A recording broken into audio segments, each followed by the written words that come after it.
Hello, this is photographer Hengki Koentjoro, and I'm currently the Hasselblad Ambassador 2019. I do hope you enjoy this encore episode of the B&H Photography Podcast. Also, please check out my next two exhibitions at the Tobin and Ohashi Gallery in Tokyo, Japan on May the 10th. Also, the Royal Photography Society exhibition at the Royal Albert Hall, London on the 22nd of May. Thank you very much and enjoy the podcast. You're listening to the B&H Photography Podcast. For over 40 years, B&H has been the professional source for photography, video, audio, and more. For your favorite gear, news, and reviews, visit us at bnh.com or download the B&H app to your iPhone or Android device. Now here's your host, Alan Weitz. Greetings and welcome to the B&H Photography Podcast. Shooting drop-dead gorgeous photographs above sea level can be challenging. Shooting drop-dead gorgeous photographs underwater is something I'm not quite sure I'll ever be able to write home about. Today's guests have underwater photography down pat. For the record, this is going to be the first of two shows we have in the works on the topic of underwater photography as seen through the eyes of four very talented creative artists. Joining us today from Jakarta via Skype is Hengki Koentjoro, and calling in from another distant locale on this exotic planet we live on is photographer Christian Vizl, also via Skype. Before we fire up today's show, Al's Gearhead Pick of the Week. This week, we're talking about Seattle Sports Glacier Clear bags. This is an underwater show, so you figure it's perfect.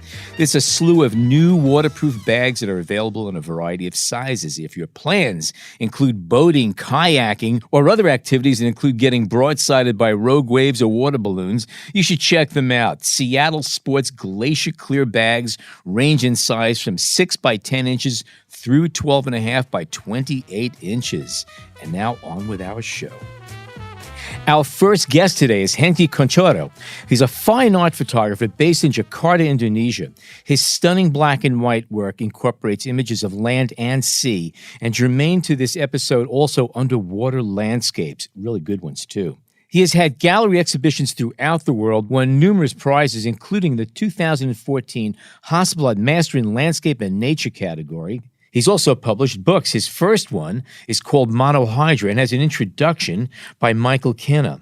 His second recently published book is called The Refined Eye with an introduction by Jacques Sturgis. That said, welcome, Hengki. Thank you. Thank you for having me. Indeed, Michael Kenna has been my inspiration since the beginning of my career. So I pretty much look up to him in terms of his works and his dedication with fine art, black and white photography. Yes. I got to ask you something. We're all obviously influenced by different photographers, artists, or whatever it is, but we all have influences in our life. What came first, your eye or Michael Kenna? Well, actually, everything started with Ansel Adams, to tell you the truth. He's the one that really teach me how to look in black and white, because when the first time I saw his work, I never thought that a black and white photography can be that beautiful. So that is the one reason why I went to America to study at Brooks Institute of Photography, basically to study a little bit about the zone system. And while I'm studying the zone system, then I stumble upon Michael Kenna's work. Mm-hmm. So in a way, this two giant master is the one that pretty much shape up my career, you know. It's like a blueprint. They led me to what I'm right now. So, I mean, I saw Michael Kenna's work, and then I said, I have to do something like this. So I pretty much copy or inspired, if you want to say, by his mainly his composition. And with Ansel Adams, I would say, with the way Ansel play with his tonality, or creating atmospheric kind of a photography. So those two has a very strong influence on me. And you're not just underwater, you do above water as well. Your landscape photography is absolutely spectacular, equally spectacular, I will say. You seem to have a very easy fluidity going back and forth between shooting on land and underwater. Do you find, obviously there's technical differences, but aesthetically, do you have a different approach shooting, say, mountains as opposed to shooting things underwater? Well, I'm not sure it's completely different. I don't really document things under the water. Again, just like above the water, I try to create some sort of like an atmospheric photography. So I'm looking at like the surreal kind of ethereal kind of a scene under the water. I look at shapes, I look at lines, and I look at lighting, and the combination of all things, I would say, that lead me to atmospheric kind of photography. Again, like Ansel Adams, he plays a lot in post production. He did dodging and he did burning, and there's a reason for that. Well, he trying to create, like I said, an atmospheric kind of photography.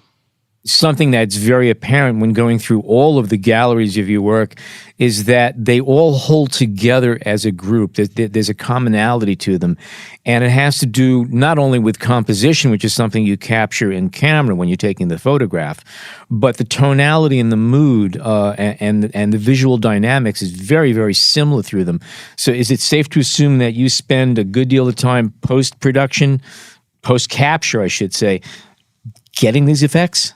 Yes, I use Adobe Lightroom as well as the Nik software and Nik Silver FX Pro.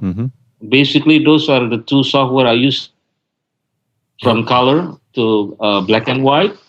And after that, I use that to build up my style. Do you shoot color at all? Is this something that you do? Yes, the reason I like to shoot color is because I like to play around what we call a channel mixer. Okay. You are able to fine tune the tonality of black and white using channel mixer. You want a blue color gets darker, or the red or the green gets brighter. You can do that separately. You can fine tune it separately. So I find it's more challenging and satisfying to shoot in color and then convert it to black and white. Do you capture any images for final presentation in color, or is your goal just to do black and white? Are you pure monochrome at this point, as far as your final image? Yes, as far as final image, everything is in monochrome, in black and white. But when you shoot, you still have to visualize things like what Ansel Adams teach us. That you should know how it looks like in black and white when you shoot it. So it's a pre-visualization, I would say. And then you pretty much know what you want to do later on in the post-production, whether you want to make the background darker or you want to make the foreground brighter. It's already in the system. So in a way, it's one workflow. Yeah. What are you shooting with? What camera system are you using? I'm using a regular DSLR right now. May I mention the brand? Yeah, sure. Yeah, I'm using the D800 Nikon D800E, and I'm still, believe it or not, using the 5D, the Canon 5D, the old 5D, and I use the Hasselblad. I have the 503 CW. That was the last Hasselblad that doesn't need batteries. That was it. That's correct. That's correct. I loved it. I mean, there's one thing in film that cannot be replicated in digital, I suppose. That classic grainy Kodak T-Max 400 or the Ilford 400 is so unique. I mean, you cannot replace it. So I still in love with film, and I'm not sure I can leave film just like that. I still come back sometimes to film. We understand completely here. I was just going to ask about your lens choices when you're shooting underwater. Mostly wide angle. When I use a Nikon D80. That's my very first underwater camera, using a 10 millimeters fisheye lens. Oh, wow. Okay. So and then most of the monohydra book is using the very simple Canon G10 with an Icolite housing. Oh, wow. And now I'm using the Olympus TG4. Really? The Olympus Yeah. We're familiar with all those cameras. We It's understand. beautiful. It's a simple camera compared to all the professional that goes underwater. They have the huge camera sometimes. But I found to me, it's much easier to carry such a point and shoot camera, like a small camera.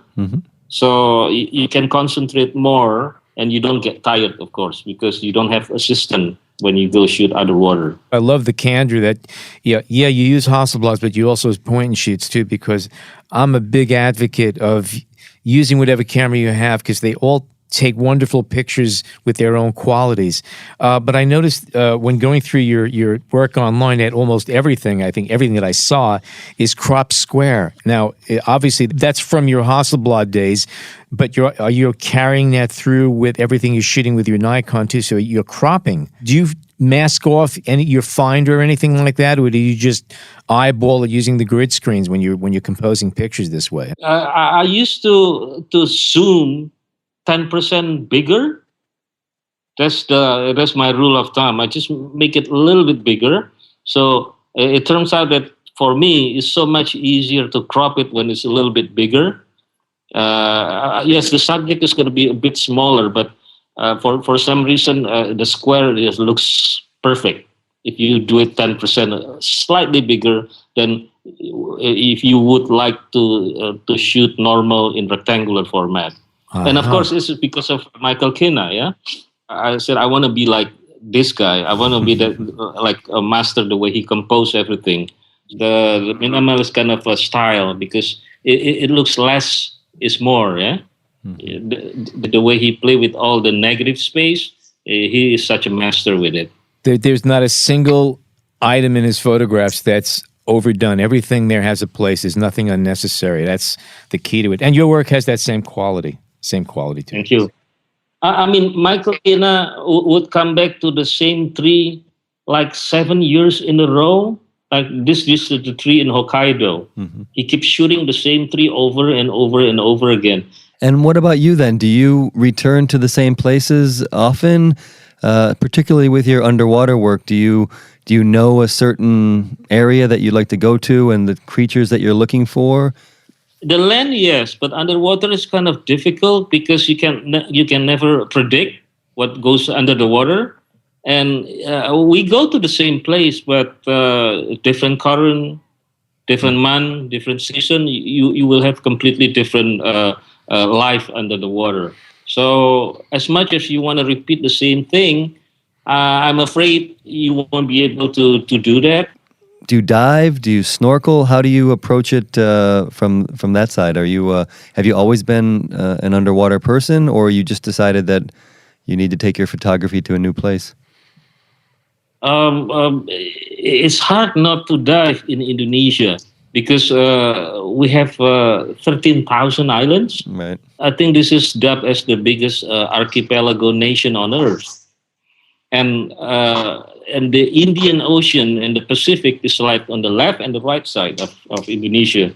So the meeting of these two ocean, the hot one is the Indian and the cold one is the Pacific. It creates some sort like a soup that's perfect for marine biodiversity in our area. It's something I wanted to ask about the idea of color in black and white. We touched on it earlier. But when you're underwater, do you feel the same ability to see in black and white, especially when the colors are so vibrant and they're so different, I guess? Is that something? Yeah, I guess when you are underwater, everything is kind of bluish. Well, in the first 5 meters, yes, the sun still can penetrate, but below 15 feet or below 5 meters, everything kind of seeing their color. It becomes monochrome essentially once you get down to that depth. So you already are kind of, it's blue, but you're seeing monochrome really. Yes, I see monochrome. That's why I search for texture maybe. Right. I'm looking for a certain shapes, the lines maybe, and I'm looking up all combinations together. I love to shoot bubbles. I love to shoot the sun. I always look up and every time I look up, I always blow my own bubble. And if the water is perfect, sometimes you can see the light rays from the sun penetrating through the water, and that creates some like surreal kind of scene. So I look at everything basically, and then I look at things in black and white. So I don't search for color, of course. Right. I don't use flash, by the way. No. No, I not even a light, not a tungsten light. Just completely, just one camera. That's all. 30 meters is the deepest you can go. 90 feet is the deepest you can go, and below that, all you see is just white and blue. So it's almost the same like white and black. Only the black it becomes blue. So in a way, it helps me a little bit to compose in black and white. There's no distraction of color in there. Right. Whereas if you're the first 5 meters, the sun still penetrates through, and you still can see all the color. That's the difference, I would say. Right.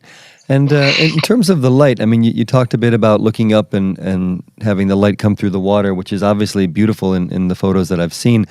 But do you look? How do you compare the light that you're looking for when you're on land compared to when you're underwater? Basically, when I dive, I don't have a certain goal I want to achieve.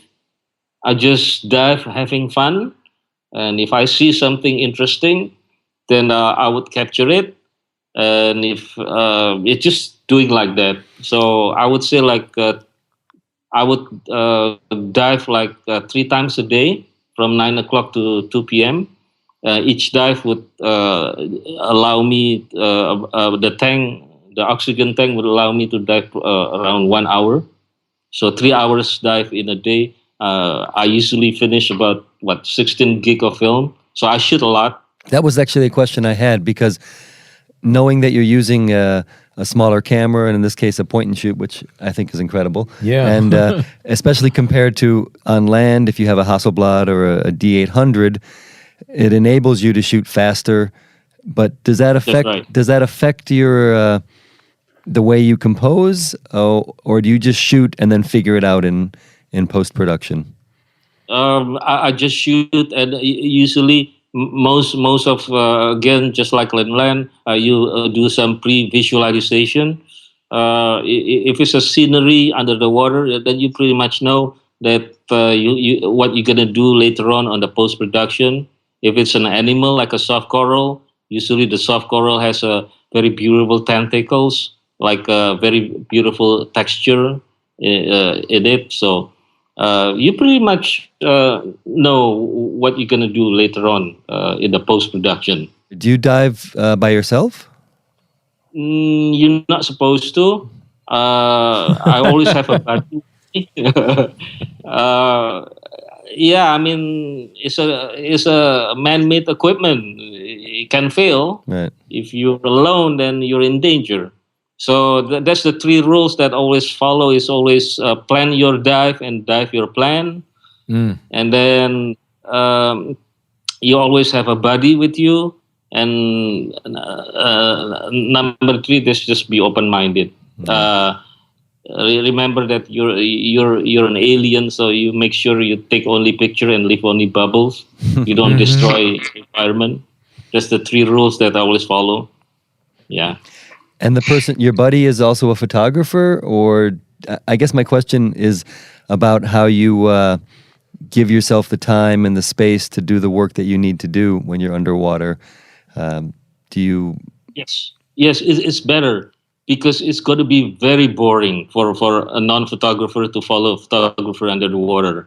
So most of the time, my friend are also a photographer. So we know each other, and we sometimes he just stay a couple of meters away from me, and when we pretty much know when to stop, when to search, and when to move again. Somehow we know that, yes. So it's better to have a photographer as a buddy. When you're using the Olympus, the TG cameras, what are your settings? Do you use their underwater settings, and How do you balance? How do you set your camera No, because if you set it in underwater, you cannot set it in raw. in RAW? Right. Right. Yeah, that's a problem. So I have to set everything normal because I always put it in RAW, not in the 16 megabyte, but in the RAW plus 16 megabyte. Yeah, And your you ISO have to and put it in ISO. Usually underwater, I use 100, the lowest, because it's so bright under the water. Actually, it's blue, but for some reason I always get but 1/60 a second. That's one thing that I don't understand up till now. It looks dark, but for I'm getting a reading about 1/60 of second f 5.6 most of the time. f4 5.6. Yeah. For the past couple of years, I've also been using an Olympus. I have an older TG850, and that's one model below the TG4. And it doesn't do RAW, unfortunately, but it does have a 21 millimeter equivalent lens, and that's why I got it. But it is amazing the image quality you get from these tiny cameras, especially underwater, when you could just trash them, and it's fine. It's okay. The equipment nowadays is just so amazing. I mean, the TG4 with the RAW, and when you open it up, I mean, you really have to blow it like a 200% in order to compare to see the difference with the DSLR camera. And the only accessory you need is a wrist strap. That's it. That's right. And you can bang them. You can drop them. sure. Do you know that the TG4 can get inside the water, I think, 15 meters without housing? Yeah. Yeah. Well, Actually, the truth of the matter is it could actually go down deeper. The limit is actually the water pressure pushes down on the buttons of the camera and sort of shorts it out. But it actually is waterproof much deeper. It's just that the buttons no longer function. That's what's stopping you. I see. So I ended up buying the housing. So that's a double whammy for safety, right? I mean, you cannot go wrong there. And can you talk a bit about? I know you mentioned you used an Icolite housing for the Canon G10. Yes. Is there anything else that you use? Any other underwater accessories specifically? No lights, no flash. Just camera and the housing. That's it. I don't want to think too much under the water. I just want as simple as possible. And are you always thinking the final product will be a print? If people wants to buy it, then I'll print it. But most of the time, it's for web, for promotion in the web, Facebook, for social media. Do you always print at the same size, or will you custom print sizes? I did 3 sizes: the 17 by 17, 24 by 24 inches, and all the way to 1 meters. This is maybe a vague question, but can you just talk a little bit about the difference between shooting on land and shooting on water when you're thinking like an art photographer, when you're thinking mostly about composition and light, and you're not worried so much about chasing down an animal or anything? How do you approach those two, and what can you talk about in terms of the differences?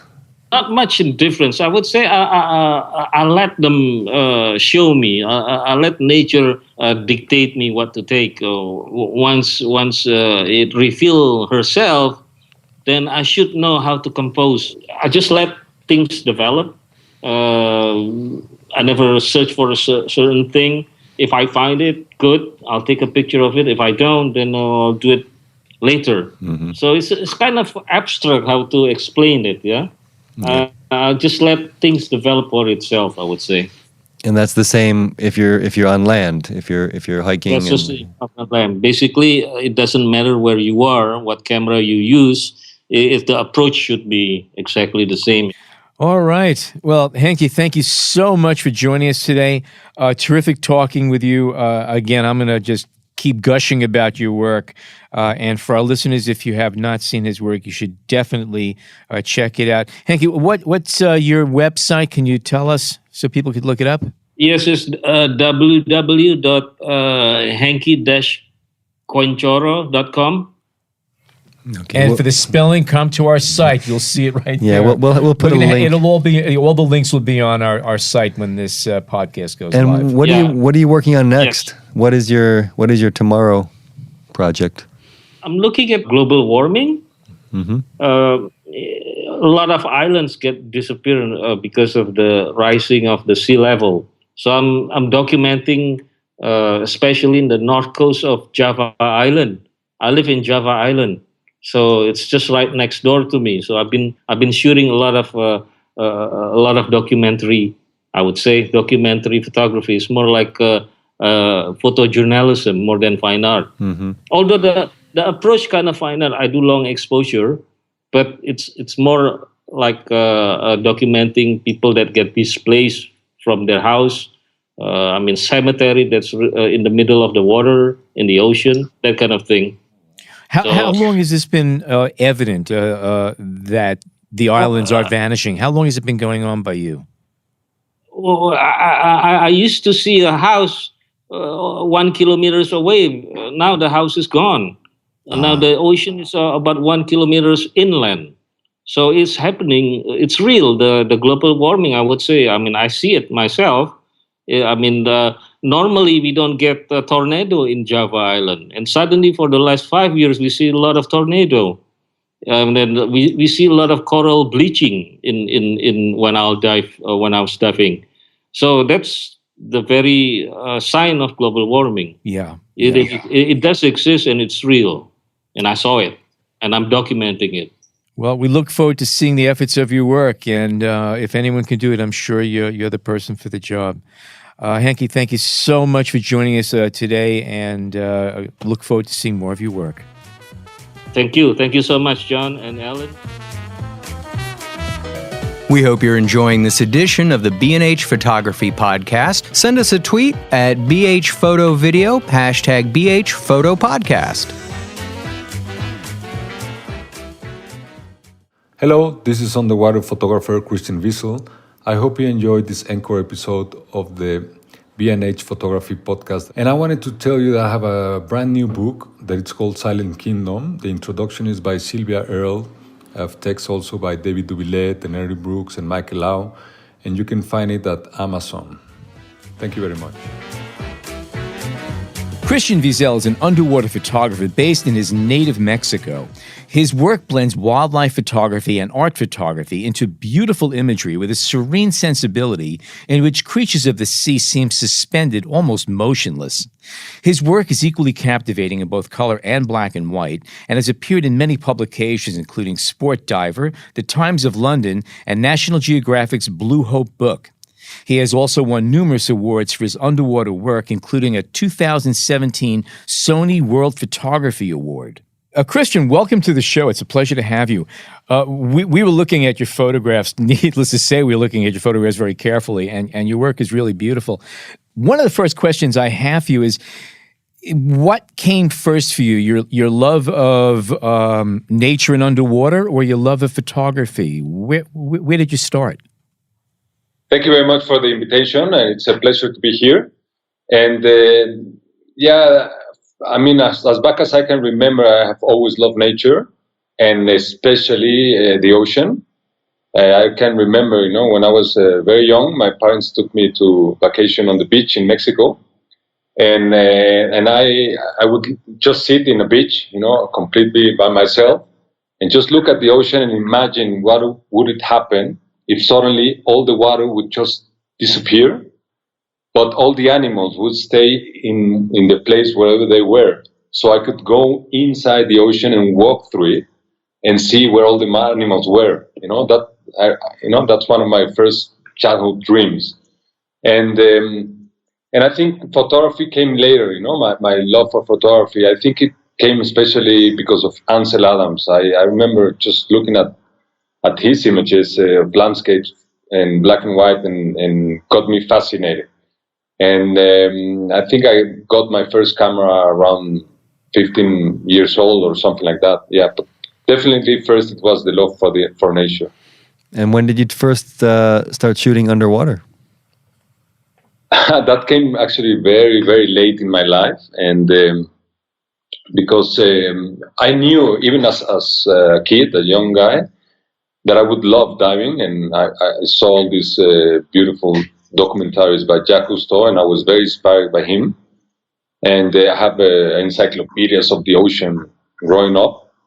But my first dive came late in my life, when I was like about 20 years old. But I knew, even many, many years before my first dive, that I was gonna love it so much that I would need to be an instructor to be able to dive as much as I would love to. So I had colleagues in the same dive center, and they were doing underwater photo and video. But I don't know why. It's something I don't even understand, that I never asked them, hey, give me your camera, so I can take some pictures. So I was just doing my thing on the water, and I was taking pictures, but above water. And then many, many years later, around, I don't know, in maybe 2009 or something like that, doing a dive trip to Belize with a friend. He's a cinematographer, and we were underwater, and then suddenly he just gave me his camera, and I thought he needed for me to, but it was a video camera, and I thought he needed me to help him for a little while, but then suddenly he left. He left me with his camera. So I just turned it on and started shooting some video on the water, and had this whole new experience, of diving. And I loved it, and that was the first time I felt the bug, and the need to get my own camera and start shooting on the water. And when I did it, two of my greatest passions just came together, and from then I just hit it off, Yeah. What do you find to be one of the more challenging aspects of shooting underwater as opposed to shooting above water? Logistics and money. Well, talk a little bit about that. I mean, talk about a little bit of your preparation and how you go about a shoot. Do you always have one goal in mind, or do you kind of just get underneath there and then figure it out? And also, how much money do you have to cover the camera with to make it waterproof? Yeah, that's actually the most expensive item in underwater photography, the housing. Yeah. Yeah, it can be way more expensive than the camera itself, yes. I still have the exact same camera that I started to take pictures with. I haven't changed it. Which is? It's a Canon 5D Mark II. Ah, okay. All yes, right. And I bought that one at the time because I had another friend in Mexico City. He was some president of cinematographers in Mexico, and he's very technical. So I asked him, hey, what camera do you recommend? Because I want to do this, and this. And then he just said Canon 5D Mark II. So I didn't ask why. I just went and buy it because I trusted him. And that has been my camera. Now I'm gonna change because I wanna do another series with the motion on the water, and I cannot do the rear sync flash with the Canon camera. And I've been waiting for Canon to open this, but they haven't. I can just shoot, with the curtain at the beginning of the shooting, and that doesn't work for me for movement. So I need to change now. Yes, because of that, and because it's a fine camera. And so I'm sorry, I just went off. What was the original? No, that was good. That was fine. While you're there, let me ask you a bit more about your gear. What is the housing you use, and the lights, and we want to kind of cover that also. I've been using also the Aquatica housing. They're made in Canada, and they're fantastic. I haven't had any problems in I don't know, 7-8 years. It's a fantastic equipment. I've only serviced it once. I'm not very good at taking care of my equipment, but they are really strong, and I love it. I have the 15 fisheye lens, and then I have a 16-35, which is like the one I mostly use. For macro, I have a 100 millimeter, but now I think I'm gonna also start using a 16 millimeter macro because it gives you better flexibility. It's very hard to focus with 100 millimeter on the water. Yeah. And I use also a couple of Enon flashes, underwater flashes, which I love them. They're very small and very powerful and very quick. What was the name of the flashes? It's a brand. They are called Enon. Okay. Yeah, Inon, and they're really good. All right.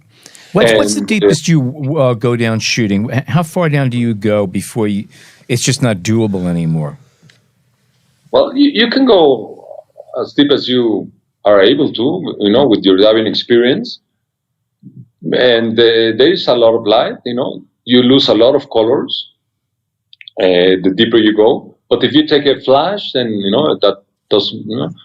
But usually the life and the colors and well, not the colors, but the light, the rays and the life, it's very near the surface. So it's very rare that you need to go deeper than, I don't know, like 70 feet, 80 feet. And a lot of my images are just taken with a snorkel gear in the surface, sharks, whales, so many fishes that you can find at the surface. Yes. What I find interesting is that when you think of underwater photography, you watch National Geographic, Jacques Cousteau, and all these other people who've just been trailblazers. You think of exotic colors and just color beyond our imagination. Yet, looking at your work, you have some very bold, colorful images, but some of the strongest pictures are actually monochrome in black and white. What's your feeling about that? Yes, because my background, the first role I ever shot in my life was black and white. And I always loved black and white. And I think, to create like amazing black and white images, I think you need to see in black and white the scenery, you know what I mean? Mm-hmm. I mean, obviously you're looking in color, but you need to see beyond that and see the structure that creates, the contrast and the lines and, I don't know, so many aspects that can create an appealing black and white image. And I always loved black and white, so my background is black and white, above water. And I used to develop my own films, but very, very, just as a hobby, in my bathroom, as a kid. So my first shootings on the water were also black and white. I shoot in color because of technical thing, it's better to shoot in color and then transform it into black and white in post-production. But you have to be able to see the scenery in black and white, and what does work. Because I also see a lot of photographers that, just take just whatever random picture in color, and then, they think it will work in black and white just because you take the color out. But in my opinion, that doesn't work that way, So is it safe to assume that when you're underwater shooting, you're shooting color to begin with, but are you seeing the image in a final form as monochrome? Yes, definitely. Okay. And what in a case like that, then, and as I've seen many of your recent images where you have the creatures that seem to be suspended with the light, what light do you look for? Is there certain times of day that you like to shoot, or are you always getting below so you can get some of the light coming down from the surface? Is there certain things you look for when you're underwater? Actually, one of my goals as a photographer is just, to be able to take an amazing picture in any circumstance, because, I think beauty is everywhere all the time. Just need to look for it, Mm-hmm. Mm-hmm. And sometimes the beautiful light can be in the morning, morning rays, but also at midday, the rays are completely different and the light is completely different. But also sometimes it works wonderful in the afternoon. So I'm always open at any time that I'm able to go in the water to look for that particular beauty that I can find in that particular situation. Mm-hmm. I don't like, in my own personal case, to have a lot of expectations, Okay. And I don't want, I usually don't like to go with a mindset of, okay, I want to shoot this and this and this. Right. I want to be open, because if you're not open, then you're missing a lot of opportunities that might appear that that you might not be able to forecast. Mm-hmm. But you must do your research in terms of knowing the type of creatures you're going to be finding in that part of the ocean, and is there a lot of time spent on that side of it, or do you just kind of plunge in and find what's there? That definitely, for that type of planning, definitely, if because animals on the water and also land They are seasonal most of the time, especially if you're not looking in the reefs, because I barely shoot in the reefs. In the reefs, you can find a lot of animals that live there. And actually, I've tried that. I've been like 5 days in a row shooting the exact same fish. Because every time you go down, you know where they're going to be. Right. And After a while, do they know where you're going to be? yeah, they get used to your presence. If you're respectful, and let them know, that you're not going to hurt them or harass them, or then they get used to your company, and then they allow you to be closer, and then that's the part that I truly enjoy the most from what I do. Try to establish a connection with life that it's so different that from our human experience. So it's a challenge how you connect with these animals that are completely different as you. They speak a completely different language, and so trying to establish that connection is, I think, my true passion. And how do you do that? Is there any techniques you use, or is it more of just a philosophical state you put yourself in? I think photography, or great photography, or the photography that is going to transcend in time, it's the one where the photographer doesn't go and take pictures from an animal or whatever he's shooting, or a person or whatever. I think the picture, the images that are going to transcend, or a photographer that's going to transcend, is the one who's capable of going, for example, underwater and express through his photography how he felt during the presence of that particular animal. You know what I mean? Yes. For me, photography is not about shooting an animal. For me, it's about how do I feel when I'm there, and try to convey all that passion and love into an image. So, in order to get, this is something that I've learned through time, okay? This is what my photography has taken me to, okay? But it has been a long process. So, in order to get to that point, I've learned that you need to be first very connected to your own emotions, okay? So everything that's around us affects everything inside us. And sometimes we don't notice because we are so numbed already, okay? Because imagine just opening or watching, opening a newspaper or watching any news channel, so much violence and so much very powerful stuff that are around us, and negative, that we need to block all that, because if we will open ourselves, to really absorb what's going on around us, it's devastating, okay? So I think we have created that type of disconnection, okay, in order to be able to go on with our daily lives. So anyway, I've made some exercises in the past where, before going to a shoot where I know I'm going to spend 3, 4, 5 days with a particular animal, I start to get myself into a special state, okay? I don't see anything negative in the television or whatever, I start reading poetry, I start to listen to very particular music, that just going to open my spirit and my soul. And I have found out that when I do that, and then before entering into the ocean, I do some meditation, maybe, and I ask permission on the ocean and the animals, for them to accept my presence. And I found that it does make a difference in my images, in the final result. If I take some time, to get myself ready emotionally, and then go in the water, that if I don't do it. Well, let me ask, because I think we all appreciate that, and I think we all share in that when we go out and photograph. But the question I have is that because there's so many technical aspects and so many safety concerns and things that you need to understand and deal with, and also your time is limited when you're underwater. How do you balance those aspects with this idea of trying to be at one with the creature and with the sea?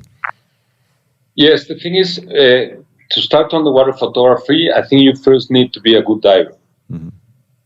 Because if you're not a good diver, if you're not if you cannot control your buoyancy, if you don't feel really at ease on the water, then it's going to be really difficult to start looking at beauty and to start to connect with your camera and everything else and with the animal. Because if you're dealing with all the technical aspects, it's very hard. So you need to first take care of that, be very proficient on the water.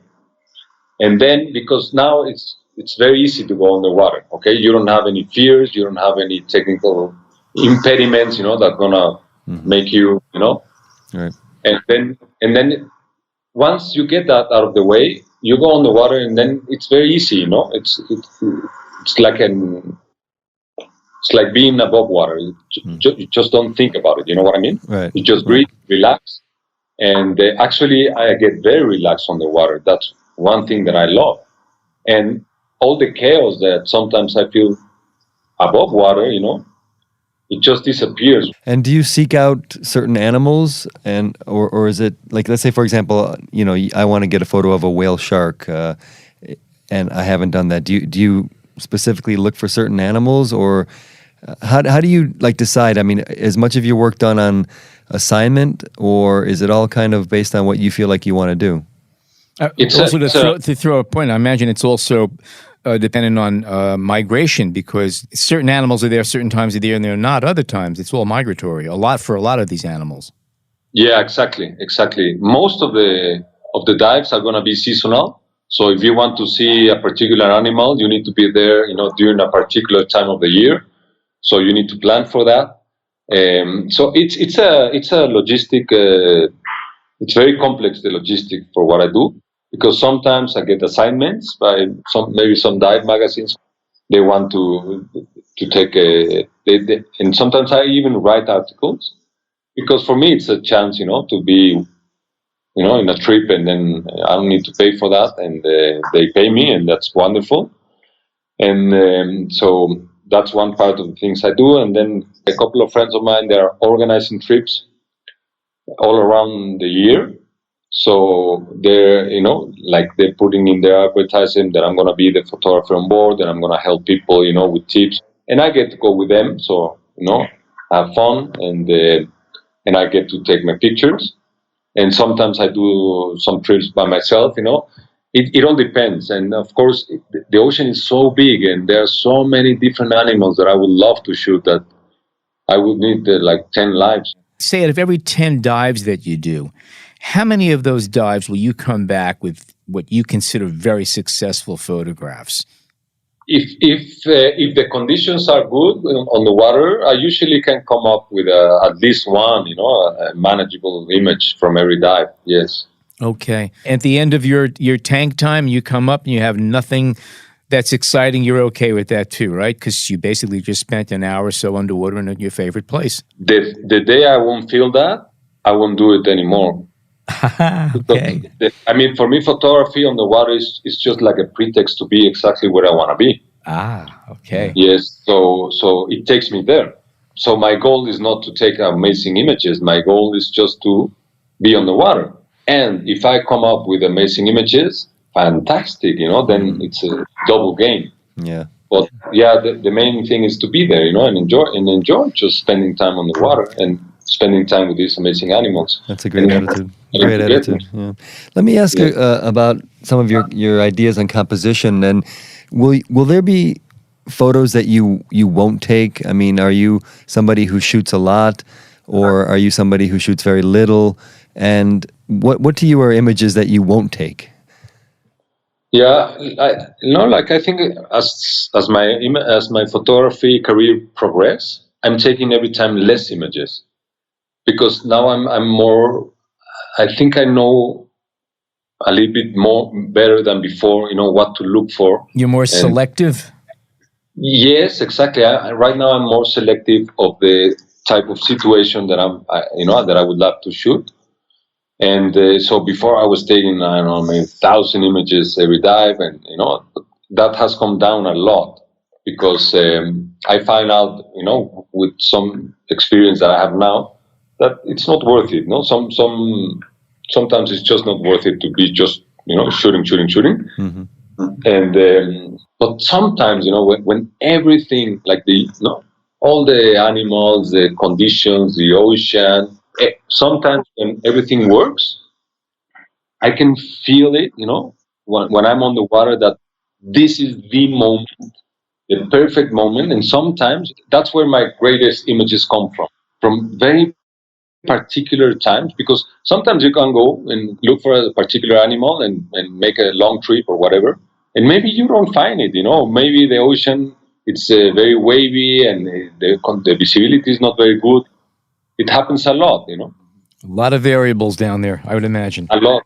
Yes. And But it's great when that magic happens, I can feel that magic as I'm shooting, and then I sometimes I come up with a lot of very very nice images. Yes, and that feeling is also amazing.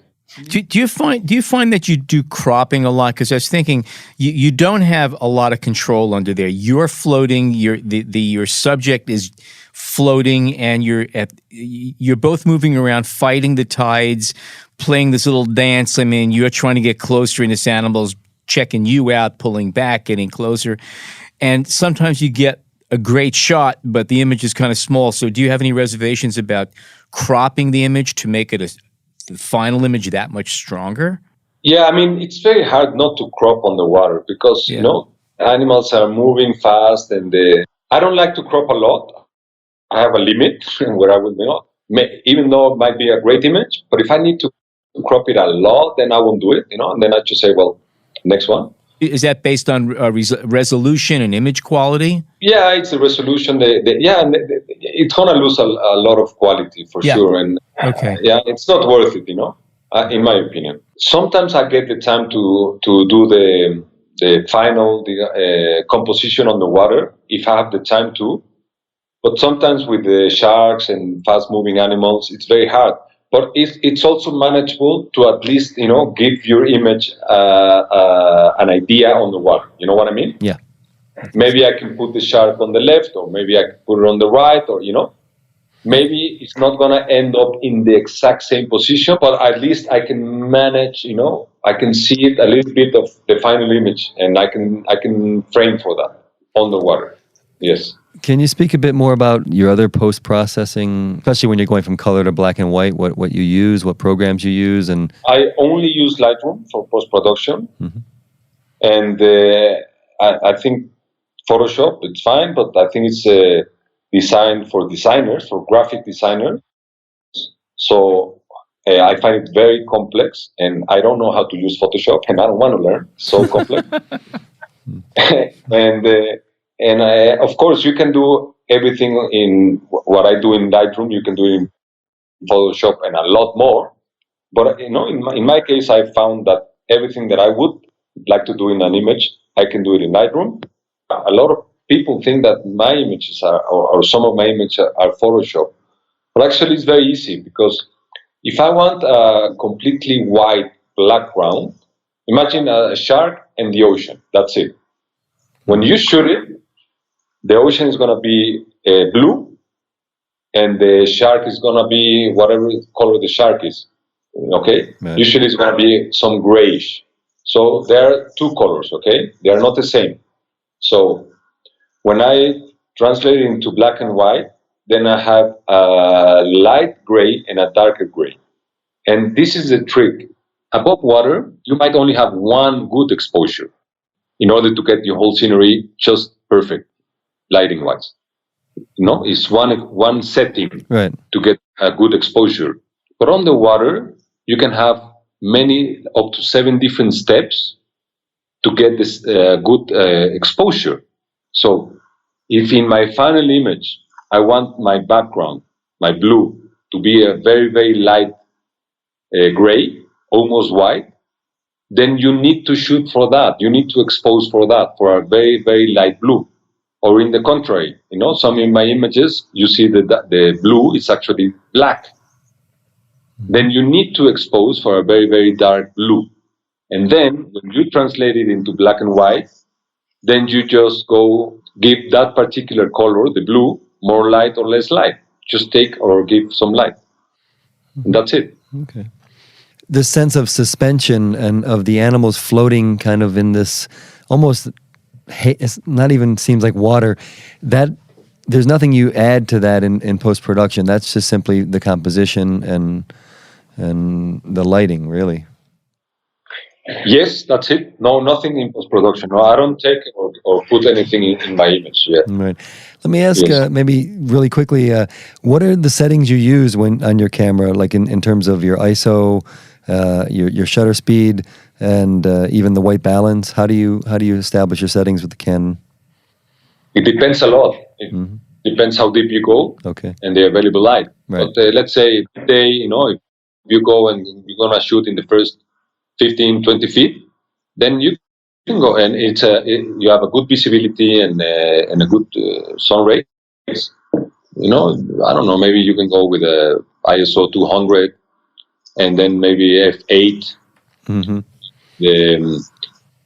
And you don't need a very big, and it also depends on the lens. If you're using a fisheye lens, then you don't have to worry about the depth of field.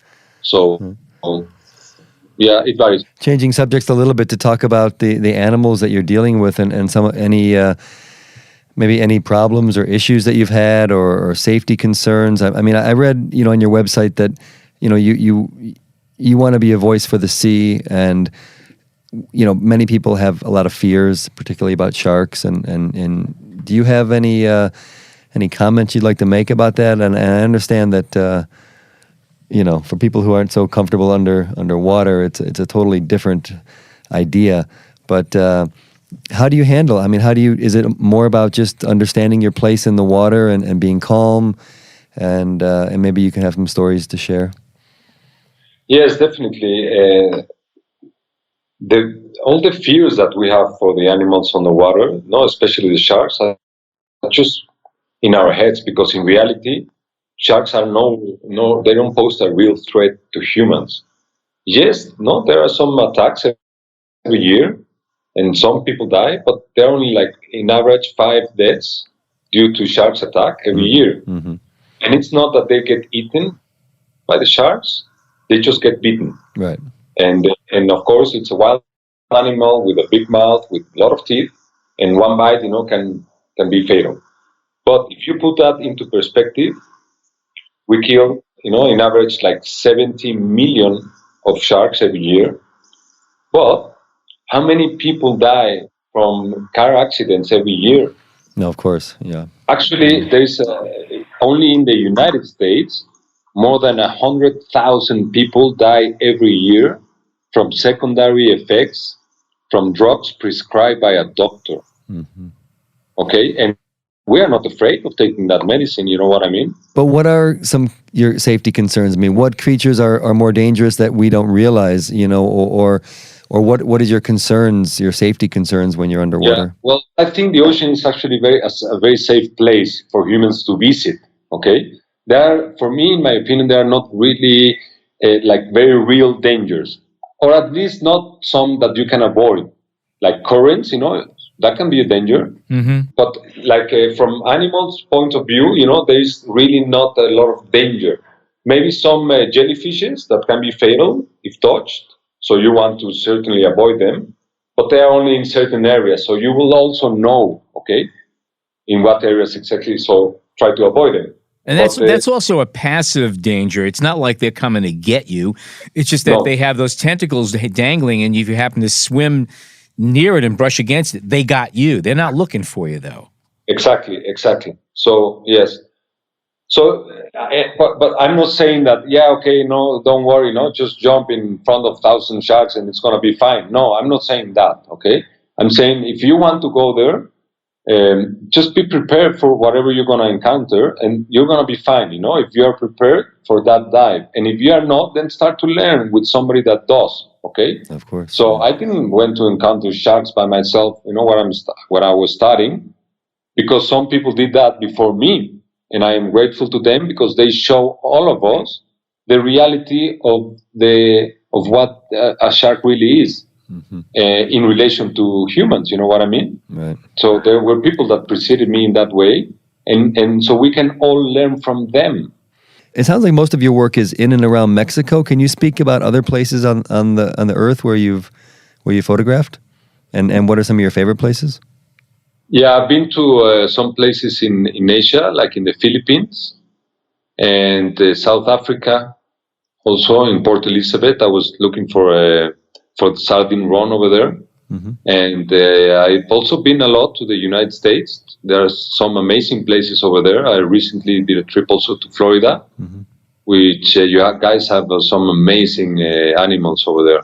And where else? I've been also to the Bahamas, some islands in the Caribbean. Right. I've been to the Maldives. Oh, wow. Which is also a very, very special place to shoot on the water. And what's next? What's your next project? Where are you going? Yeah, I used to travel a lot. Like 1 year, I did went 3 times around the world. But now I want to focus a little bit more in Mexico because I want to go deeper with in my photography with the certain animals. Because usually I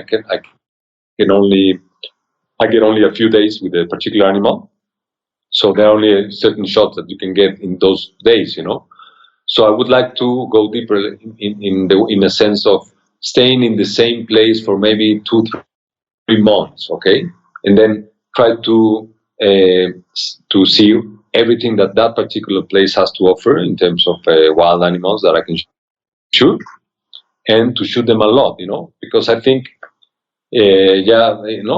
you can go deeper and create more amazing images if you spend more time with them. You know what I mean? Because then you start to see more and more and more details that at the beginning you don't see. Right. So that's my next thing. Yeah, and I want to explore new areas in Mexico, and I've been doing that with some friends. And what are the animals that you're looking to spend more time with? Yeah, I love the pelagic animals, the ones that are not very close to the shore. Oh, wow. Yeah, and I would love to shoot more whales, definitely. Okay. And a lot more sharks, because there are so many species of sharks, and I would love to spend more time with more species of sharks. Okay. I would just like to say something about conservation. Yes. Yes. Because, the deeper, at the beginning, I was more concerned about the pictures and this and that. But once I started to be so much time in the ocean, I started to research about the animals and about the state of the ocean. And then I find out that, the ocean, it's in really big trouble. But the thing is that the ocean is the main driven force for life on this planet. If we kill the ocean, we are actually killing ourselves. But we don't realize that. We don't realize that deep connection that we have in the ocean, because you might live in a city in the center of the mountains in Mexico or wherever in the world, and you might think, well, yeah, but I live here and I don't care what's going on in the ocean. But the problem is that, we are so connected to the well-being of the ocean that, like an example is half of the air we breathe on land is produced by microorganisms that live in the ocean. Mm-hmm. And we are polluting the ocean, we are overheating the ocean, we are changing the chemistry of the ocean. We have dumped so many chemical stuff and plastic, and that we are literally, and we are overfishing all the life in the ocean, that we are literally killing it. So now, after opening my eyes to this very, very sad and tragic reality, now it became clear for me that my images needed to have a higher purpose.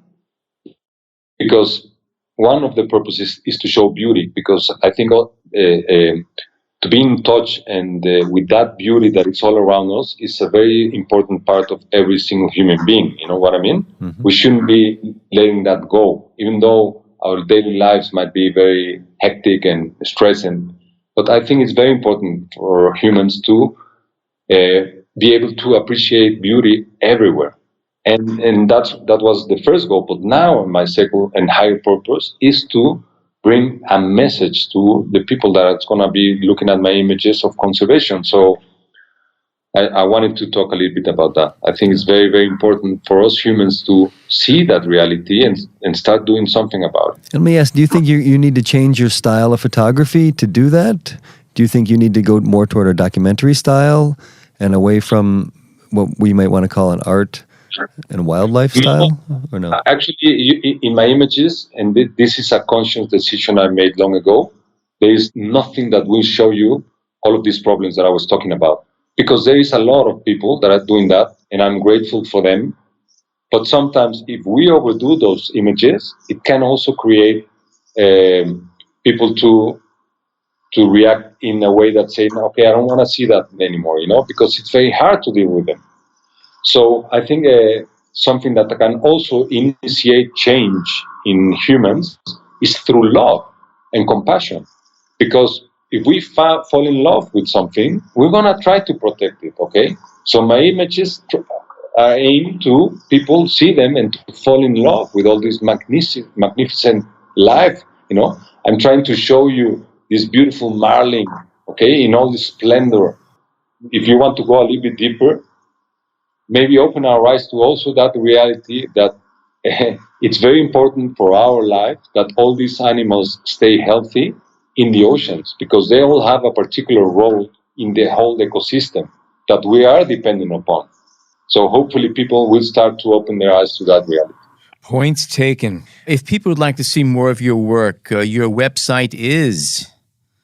It's christianvizl.com. Okay. Okay. Is there an Instagram account, or do you have that as well?